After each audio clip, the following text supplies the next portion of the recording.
Programme news watch میں ناظرین ایک بار پھر آپ کو خوشامدید کہہ رہے ہیں. بات ہم کر رہے ہیں وزیر اعظم یوسف رضا گیلانی نے آج پارلیمنٹ سے خطاب کیا اور پاکستان کی سیاسی قیادت کا باقاعدہ رد عمل سامنے آیا. عوامی نیشنل پارٹی کے سینئر رہنما سیکرٹری اطلاعات سینیٹر زاہد خان ہمارے ساتھ ٹیلی فون لائن پہ موجود ہیں. زاہد صاحب، آپ سے بات ہو رہی تھی. ظاہر ہے اس وقت صورتحال تو کافی مشکل ہے، پیچیدہ بھی ہے. اس صورتحال سے اب نکلا کیسے جائے؟ جاوید صاحب، جس طریقے سے آپ نے بات کی، بالکل یہ اس وقت ملک کے لیے جتنا سنگین صورتحال ہے کہ ساری دنیا کی میڈیا آپ کے اوپر انگلیاں اٹھا رہے ہیں اور آپ کے مورد الزام ٹھہرا رہے ہیں. گو کہ یہ جو بھی کچھ تھا اس کا ہم جو ان کے ضرور ذمہ ہے، لیکن ہمارے ساتھ امریکہ اور ان کے یورپ والی بھی ذمہ ہے. لیکن بدقسمتی سے ہوا کیا کہ جب 9/11 کے بعد ہم نے بھی ان کا ساتھ دیا اور ہم نے کہا کہ ہاں واقعی یہ ٹیررسٹ ہے، یہ دہشت گرد ہے، اور ہم نے بھی اس کو دہشت گرد ڈکلیئر کیا، اور ہم نے پھر اس کے بعد ڈینائی کیا کہ انہیں کہا کہ پاکستان میں ہے، اور ہم نے ان کو کہا کہ جی یہ ہمارے پاس نہیں ہے. تو اس کے بعد اگر ایک دیکھیں، ابھی بھی ہمارے عجیب سی ہمارے یہاں پہ عجیب صورتحال ہے. کچھ لوگ کہتے ہیں ڈرامہ ہے، کچھ لوگ سڑکوں پہ آ کے غیبانہ نماز جنازہ پڑھا رہے ہیں، اور ان لوگوں کو جن کا ہمارے اوپر انگلیاں اٹھ رہے ہیں اور وہ جیسے کہ ہندوستان میں کہہ رہے ہیں، اور وہ کہتے ہیں کہ جی یہ لوگ یا یہ خطہ یا یہ مٹی دہشت گردی کے لیے استعمال ہو رہے ہیں، اور ہم ان کو یہ باور کرا رہے کہ ہاں واقعی ہم نے یہاں جو نماز جنازہ غیبانہ نماز جنازہ ادا کرے اس لیے کر رہے. دیکھیے جاوید صاحب، اب بھی جو ہم نے کچھ کیا وہ تو کیا.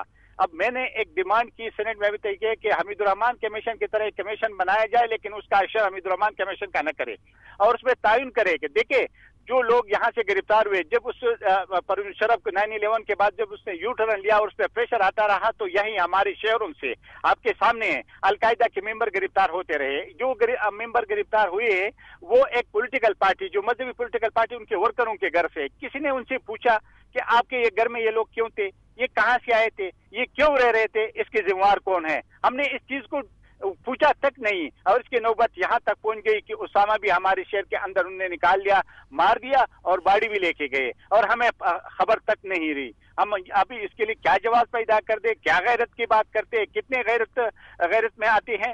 یہ میرے خیال میں یہ ساری چیزیں جب ہوتی جائے تو ہمارے یہ پشتوں ہمارے شہر پشاور میں ایک مشہور ہے کہ ایک شہری تھا، ایک بندے نے اس کے ساتھ لڑائی لڑی، انہوں نے کہا وت مارو تو میں دیکھوں گا، وت مارو تو میں دیکھوں گا. وہ وت مارنے کی بات نہیں ہے. ٹھیک ہے. اچھا زاہد صاحب آپ ہمارے ساتھ موجود رہے. ہمیں جوائن کیا ہے ملک کے ممتاز سینئر صحافی اور سینئر تجزیہ کار جناب نذیر ناجی نے. نذیر ناجی صاحب، آپ کو بھی خوش آمدید کہتے ہیں پروگرام میں. ناجی صاحب، یہ اب صورتحال تو کافی مشکل ہے، کیونکہ ظاہر ہے کہ اب اس کے بعد ایک اور نیا سلسلہ ہے، ایمن الظواہری ہے، ملا عمر ہے، کئی اور ارکان ہیں، تو یہ تو صورتحال کافی مشکل سے مشکل ہوتی چلی جا رہی ہے. بس یہ نہ ختم ہونے والا سلسلہ ہے جس کا ہمیں اندازہ نہیں ہے. پاکستان میں جتنے لوگ طرح طرح کی بولیاں بول رہے ہیں، انہیں یہ پتہ ہی نہیں ہے کہ ہم کتنے بڑے کرائسس میں پھنس گئے ہیں. اور یہ ایک چین ہے پورا، کیونکہ دہشت گردی کے خلاف جو جنگ ہے امریکہ کی، یہ ایک ڈکلیئرڈ وار ہے جس کے پیچھے یونائٹڈ نیشن کی سینکشن ہے.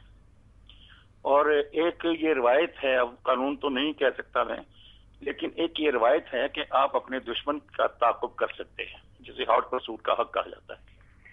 جب آپ کے گھر میں دنیا بھر میں جرائم کرنے والے آ کر بیٹھیں گے اور آپ خود انہیں پکڑ کے دنیا کے حوالے نہیں کرتے یا خود ان کو سزا نہیں دیتے، تو کیا دنیا بھی چپ رہے گی، بیٹھی رہے گی خاموشی سے؟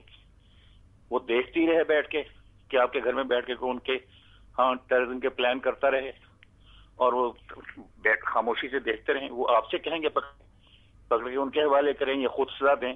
اور اسامہ بن لادن نے تو پاکستان کے خلاف بھی جنگ ڈکلیئر کر رکھی تھی. آپ کا اپنا بھی وہ ملزم تھا، اپنا بھی مجرم تھا. ہم نے خود بھی اس کے خلاف کارروائی خود نہیں کی، اور اب ہم کہہ رہے ہیں کہ امریکہ نے خلاف ورزی کر دی. تو امریکہ کیا کرتا؟ امریکہ نے تو آپ سے کہا کہ آپ پکڑیے، آپ پکڑ کے اس کو سزا دیجیے. جب ہم خود نہیں کر سکے تو پھر ساورینٹی کا سوال تو وہاں دیکھیے، جس کے گھر میں کوئی آ کے چور پناہ لینے گھس جائے اور اس کا پیچھا کرنے والے جس کے گھر چوری ہوئی ہے وہ خود اس کو پکڑنے آ جائیں، تو وہ کیا کہے گا جا کے کہ جی میرے گھر کے اس نے تقدس کو پامال کر دیا؟ کیا اس کو یہ حق رہ جاتا ہے؟ اگر وہ خود اپنے حق کا تحفظ کرنا چاہتا ہے اپنے گھر کا، تو اسے چاہیے کوئی چور کو پکڑ کے اس کے حوالے کر دے جو کہ چوری کر کے وہ بھاگا ہے. یہ تو کرنا نہیں، اور اس کے بعد کہنا کہ ہمارے کی خلاف ورزی ہو گئی. میں تو نہیں مانتا اس خلاف ورزی کو. اور دوسری بات یہ ہے کہ اگر یہ سب کچھ ہو گیا ہے تو ہمیں غور کرنا چاہیے کہ ایسا کیوں ہوا. ہمیں یہ مطالبہ کرنے کی بجائے کہ امریکہ جو ہے ہم دوبارہ نہیں آنے دیں گے، ہمیں یہ کرنا چاہیے کہ ہم اس کے مطلوبہ جو ملزم ہیں، یہ انٹرنیشنل ٹیررسٹ ہیں، ان سب کو خود پکڑیں، اور اس طرح سے پکڑیں کہ دنیا کو یقین آ جائے کہ ہم انہیں پکڑ رہے ہیں، تو پھر دوبارہ کوئی آئے گا. لیکن اگر آپ دھمکیاں دیں گے کہ نہیں آئے تو انہوں نے تو پھر میرا نہیں خیال کہ اس طرح کی دھمکیوں سے کوئی روکے گا. انہیں دوبارہ کوئی امن ظواہری کی ضرورت پڑی اور انہیں پتہ چل گیا تو وہ تعاقب میں آئیں گے اور ہم انہیں پھر بھی نہیں روک پائیں گے. یعنی اس کے نتیجے میں آپ یہ سمجھتے ہیں کہ اس کا حل کیا ہوگا؟ اس کا حل کیا ہوگا؟ اور کارروائیاں کی جائے، ویگورس آپریشنز کی جائیں، کارروائیاں کی جائیں؟ اس کا حل بہت دقت طلب ہے، بڑا صبر آزما ہے. آپ کے ہاں بے شمار ٹیررسٹ بیٹھے ہیں، وہ ٹیررسٹ بھی بیٹھے ہیں جنہیں انٹرنیشنل کمیونٹی نے، یو این نے ٹیررسٹ ڈکلیئر کر رکھا ہے. وہ آپ کے پاس دندراتے پھرتے ہیں، آپ ان کے خلاف کوئی کارروائی نہیں کر رہے اور نہ انہیں پکڑ رہے ہیں.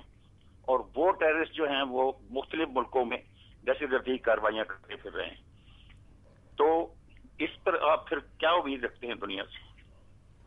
ٹھیک ہے، بہت بہت شکریہ، بہت بہت شکریہ نذیر ناجی صاحب آپ کا بھی، اور بہت بہت شکریہ زاہد خان صاحب آپ کا بھی، عوامی نیشنل پارٹی کے سیکرٹری اطلاعات جنہوں نے ہمیں جوائن کیا پروگرام کے اس حصے میں. وقت وہ چاہتا ہے ایک بریک کا، اور بریک کے بعد ہمارے اس پروگرام کا سلسلہ جاری رہے گا.